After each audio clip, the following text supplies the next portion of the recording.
हाँ जी, आप इतना सुंदर और स्मार्ट लग रहे हैं, कौन सा क्रीम लगाते हैं? शेर लवली। बैगन। अच्छा, फेयर लवली। अपने आप के समझल कि हम राजा है? अरे नचा रे।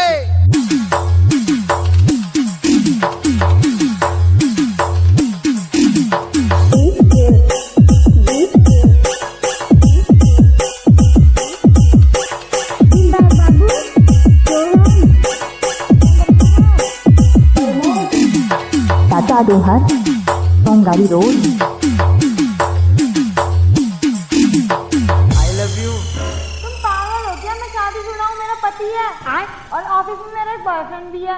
कल ही मेरे बॉस ने मुझे प्रपोज किया, मैं उन्हें मना भी नहीं कर सकती। और हाँ, एक मेरा स्कूल फ्रेंड है, जिससे मेरा सीरियस मैटर है। देख लो यार, कहीं एडजस्ट हो जाए तो। ये दुख का। अरे नचा रे।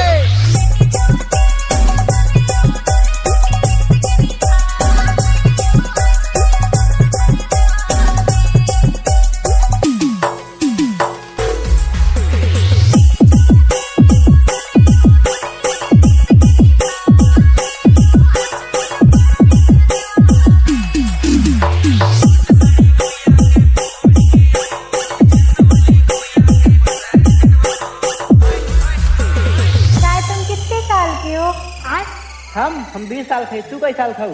हम भी 20 साल के हैं। तो चला फिर 2020 मैच हो जाए। अरे यार, अभी नहीं, अभी फिर गीली है। अरे नचा रे।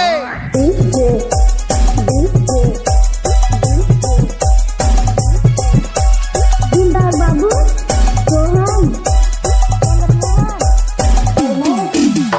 Tata Dohar, Tongari Road.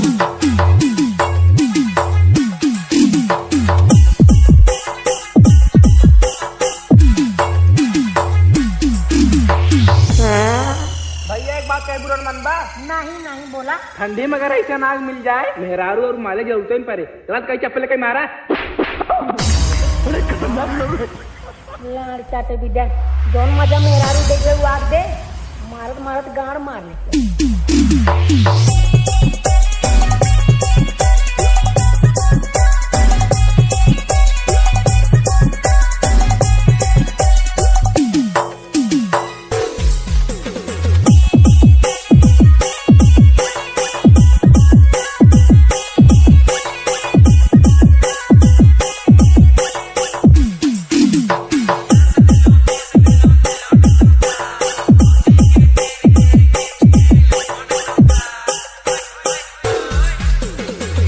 कभी ना सोचवा कि दुश्मनी सिर्फ दोस्ती में होएला। कभी खुद कर अपन भाई के ऊपर विश्वास करके देखा, लौड़ा दिल टूटे से ज्यादा दर्द नहीं हो जाएगी तो सही है। अरे नचा रे।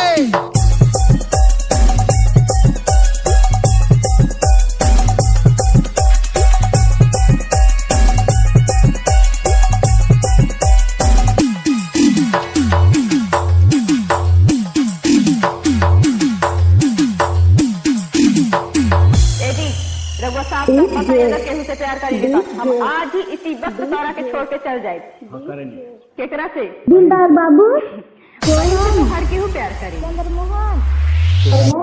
तोरा माँ Tata Dohar, Tongari Road. अरे नचा रे।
डोहर सोमगारी रोड